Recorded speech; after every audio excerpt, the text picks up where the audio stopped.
ഇന്ന് നമ്മൾ നോക്കാൻ പോകുന്നത് വൺ വേർഡ് സബ്സ്റ്റിറ്റ്യൂഷൻ ആണ്. അതായത് ഒരു വാചകമായി പറയേണ്ട കാര്യം ഒരു വാക്കിൽ തന്നെ പറയുന്നത്. ആദ്യമായി നമുക്ക് ബ്രൂവറി എന്ന വാക്ക് നോക്കാം. ബ്രൂവറി എന്ന വാക്ക് അർത്ഥമാക്കുന്നത് ബ്രിയർ നിർമ്മിക്കുന്ന സ്ഥലം എന്നതാണ്. ഉദാഹരണം, he works in A brewery. രണ്ടാമത്തത് ടാനറി എന്ന വാക്കാണ് നമ്മൾ നോക്കാൻ പോകുന്നത്. ടാനറി എന്ന വാക്ക് അർത്ഥമാക്കുന്നത് തോല് ശുദ്ധീകരിച്ച് പ്രോസസ്സ് ചെയ്യുന്ന സ്ഥലം.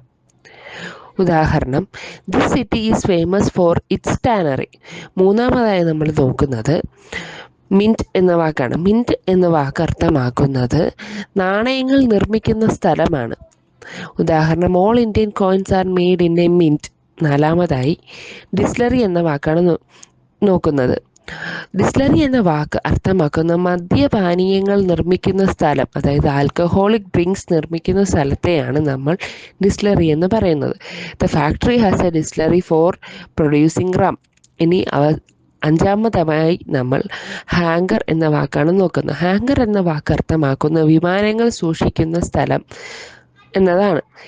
എയർപ്ലെയിൻസ് യൂസ് ചെയ്യുന്ന സ്ഥലത്തിനെയാണ് നമ്മൾ ഹാങ്കർ എന്ന് പറയുന്നത്. ഉദാഹരണം, the airplane is kept in A hunger.